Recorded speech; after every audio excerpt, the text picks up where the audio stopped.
Hello sir, അത് Victor Manohar issues ആണ്. അവർ ജയിലിൽ തന്നെ ഉണ്ട്. ജയിലിലുണ്ടായ ഒരു കത്തിക്കുത്ത് രക്ഷപ്പെട്ടു. പക്ഷേ അവർ 10 ദിവസമായി GH ICUവിലാണ്. പോലീസിന്റെ നിരീക്ഷണത്തിലാണ്. സീരിയസ് കണ്ടീഷൻ ആയതുകൊണ്ട് ഹോസ്പിറ്റലിൽ തന്നെ ഉണ്ട്. ഞങ്ങൾ ചെക്ക് ചെയ്ത് തരാം സാർ. അടുത്ത മാസം അവനെ പുറത്തുവിടും സാർ. ഇതവനൊരു പോലീസ് ഓഫീസറെ കൊന്ന കേസാ, വേറൊന്നുമല്ല. Thank you.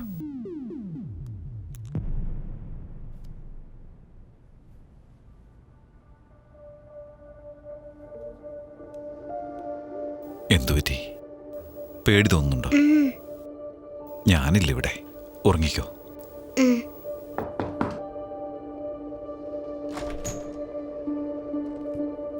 വാറിച്ചാൾ, ഞാനൊന്ന് പുറത്തു പോകുക. തിരിച്ചു വരാൻ കുറച്ച് താമസിക്കും.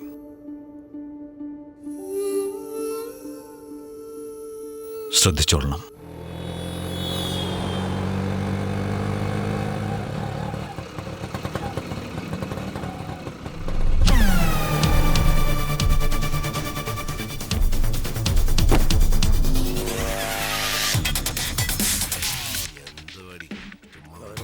ഇപ്പൊ സമയം എത്രയെന്ന് അറിയാവോ? ഈ സമയത്ത് പോയാൽ എന്താ, നിന്റെ അച്ഛൻ കഥ ഓർക്കില്ലേ? ഞാൻ ഫോൺ ചെയ്തതിന് ശേഷം വന്നാൽ മതി. എന്താ ഇത്? സൂക്ഷിച്ചു പോണം. ഫോളോ ചെയ്. എല്ലാരും പൊയ്ക്കോ, ആരും ഇവിടെ വേണ്ട.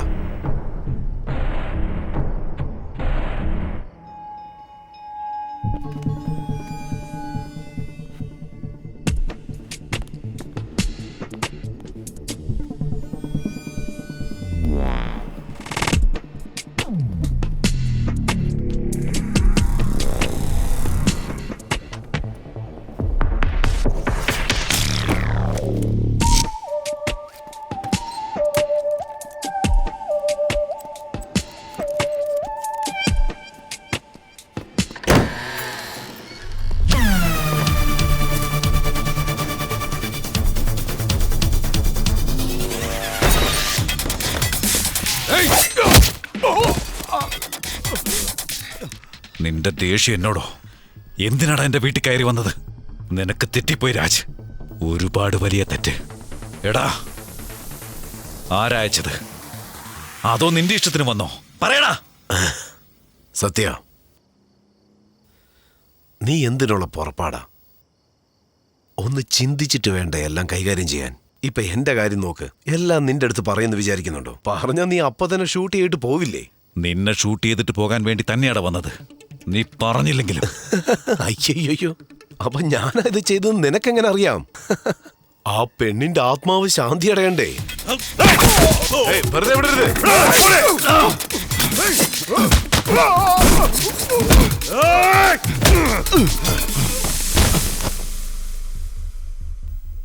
ഹായ്. സത്യ എവിടെ? ആരാ ആദ്യം ചത്തു വീഴുന്നെന്ന് നമുക്ക് കാണാം. അവസാനം ഞാൻ ചെയ്തത് വലിയ തെറ്റ്. അന്ന് ഗോൾഡൻ രാജ് ദേഷ്യപ്പെട്ടപ്പോ എല്ലാ വിഷയങ്ങളെയും ഞാൻ മറക്കേണ്ടതായിരുന്നു. എന്നെ കാത്തിരിക്കുന്ന ഇഷയെ ഞാൻ ഓർത്തില്ല. അവളുടെ ഭാവിയെക്കുറിച്ച് പോലും ചിന്തിക്കാതെ ഞാൻ ഇറങ്ങി. അത് വലിയ തെറ്റായിപ്പോയി. എന്റെ ജീവിതം വീണ്ടും മാറിയൊരു ദിവസം. നിന്റെ എല്ലാ കാര്യങ്ങളും എനിക്ക് നന്നായി അറിയാം. നിന്റെ ആളുണ്ടല്ലോ, ആ പെണ്ണിനെ പറ്റി എനിക്കറിയാം. അവിടെ കൊച്ചിനെ പറ്റി എനിക്കറിയാം. ആ പെണ്ണിന്റെ കൊലപാതകവുമായി എനിക്ക് എന്തെങ്കിലും ബന്ധമുണ്ടോന്ന് അറിയാൻ വേണ്ടി നീ നിന്റെ ആൾക്കാരെ ഏൽപ്പിച്ചു. അത് ഞാൻ മറന്നിട്ടില്ല. എല്ലാം നീ അവസാനിപ്പിച്ചിട്ട് നീ ഇപ്പൊ ഇവിടെ വന്നു. സിറ്റിയിലെ നക്ഷത്ര ഹോട്ടലിൽ താമസം. ഇപ്പൊ എന്നെ അന്വേഷിച്ച് വന്നിരിക്കുന്നു. നിന്റെ വരവ് ഞാൻ പ്രതീക്ഷിച്ചിരുന്നു. നിന്നെക്കുറിച്ച് സകലതും എനിക്കറിയാം സത്യദേവ്. ഇതെല്ലാം പറഞ്ഞത് നിന്റെ ഒരു കൂട്ടാളിയാണ്. അവൻ ആരാണെന്ന് ഞാൻ ഒരിക്കലും പറയില്ല. നീയും ചോദിക്കില്ലെന്നറിയാം. കാരണം നീ ഒരു ജെന്റിൽമാനാ. എന്നാ പിടിച്ചോ. എന്നാ കേട്ടോളൂ. ആ കുരുന്നിനെ കൊന്നിട്ട് നിന്നെ കരയിപ്പിക്കാമായിരുന്നു. അതൊരു ചെറിയ കാര്യമാ. പക്ഷെ അതെന്റെ സ്റ്റൈലല്ല.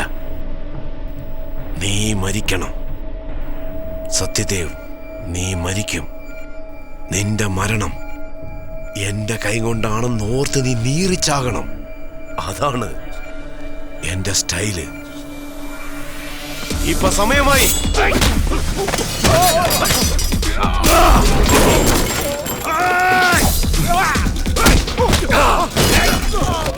അവനെ വെട്ടിക്കൊല്ല്.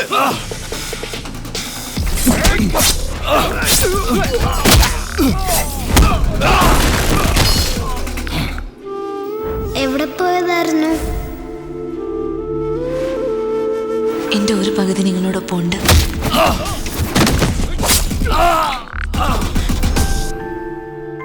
Go to sleep.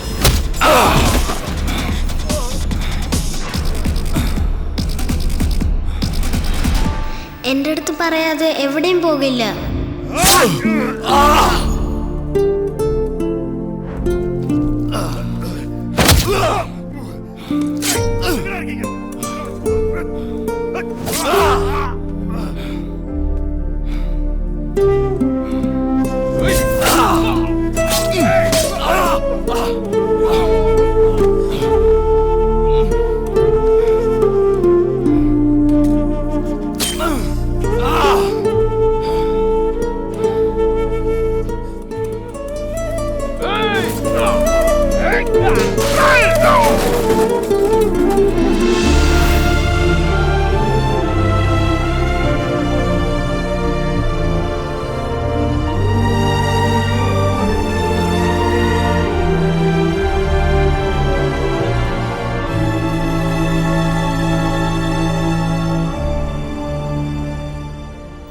കണ്ണടച്ചപ്പോൾ എനിക്ക് തോന്നി അവളുടെ പാതിയല്ല, അവൾ മുഴുവനായിട്ടും എൻ്റെ കൂടെ തന്നെ ഉണ്ടെന്ന്. അന്ന് അവളെ അവസാനമായി കണ്ടതുപോലെ തന്നെ.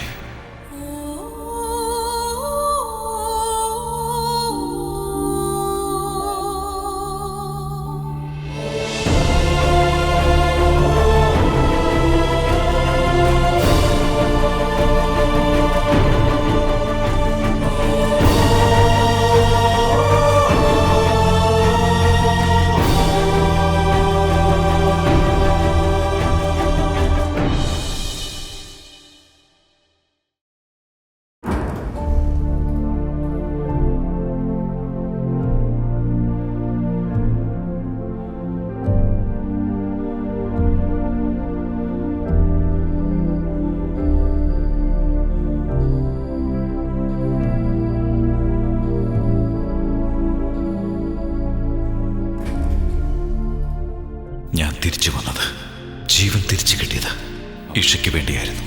അവൾക്ക് വേണ്ടി മാത്രമായിരുന്നു എന്ന് അവളെ കണ്ടപ്പോൾ തന്നെ എനിക്ക് തോന്നി.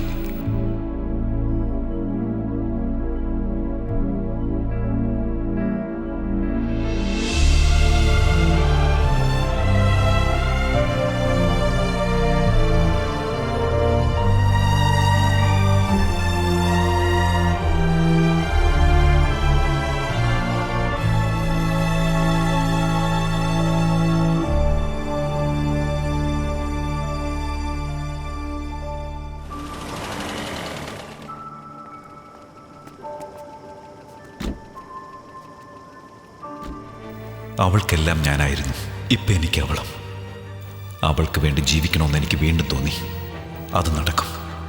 അങ്ങനെ ഞാൻ ജോലിയിൽ വീണ്ടും ശ്രദ്ധ ചെലുത്തി. ആരെ കണ്ടും ഭയന്നതുമില്ല. വീണ്ടും ഒരു രണ്ടാം വരവായിരുന്നു എൻ്റെ. ഭയം എന്ന് എൻ്റെ മനസ്സിൽ കയറിക്കൂടുന്നോ അന്ന് മുതൽ ഞാൻ ഈ ജോലിയിൽ ഉണ്ടാവില്ല സാർ. അത് നടക്കുമെന്ന്. നടക്കില്ല. വേറെന്തെങ്കിലും ചോദിക്കേ. അങ്ങനെയാണെങ്കിൽ ഇതുപോലൊരു ടേബിൾ, ഇതുപോലെ തന്നെ ഒരു chair, administrative post, test job, control room, അറിഞ്ഞുകൊണ്ട് ചതിക്കുഴി ചാടി, അങ്ങനെ ഒളിച്ചിരുന്ന് ഷൂട്ട് ചെയ്തതെല്ലാം എനിക്കൊരിക്കലും മറക്കാനായില്ല. നല്ല ഓർമ്മയുണ്ട്.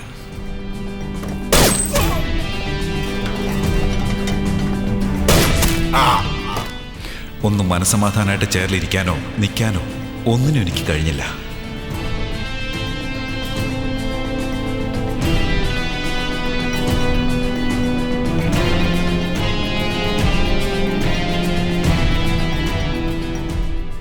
എനിക്ക് ഈ ജോലി ഇങ്ങനെ ചെയ്യാൻ കഴിയുമെന്ന് പൂർണ്ണമായി ഞാൻ മനസ്സിലാക്കി. എല്ലാം അവസാനിപ്പിച്ചിറങ്ങി.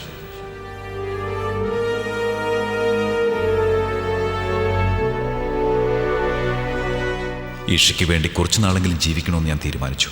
ഞാനല്ലാതെ വേറെ ആരുമില്ലെന്ന് അവൾക്കും അറിയാമായിരുന്നു. അവളെ ഒരിക്കലും അനാഥയാക്കില്ലെന്ന് ഞാൻ ഹേമാനികയ്ക്ക് വാക്ക് കൊടുത്തിരുന്നു. അതെനിക്ക് പാലിക്കാതിരിക്കാൻ കഴിയില്ല.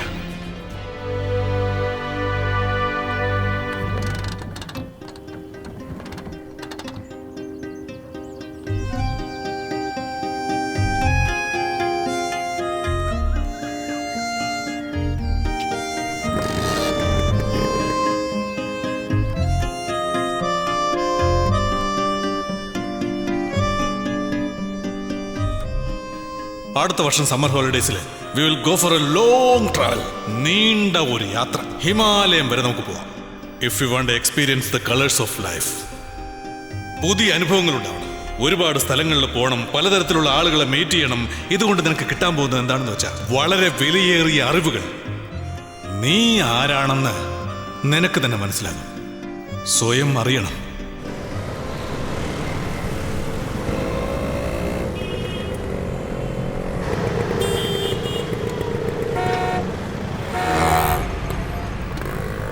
Sorry brother. ഇഷ കം.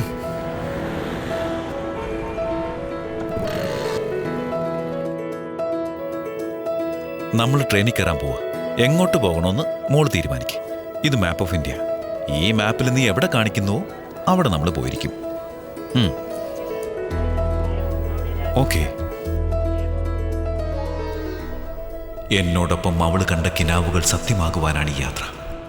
ഇവൾക്കൊരച്ഛനാകാനും എൻ്റെ അച്ഛൻ്റെ വാക്ക് പാലിക്കാനും വേണ്ടിയായിരുന്നു ഈ യാത്ര.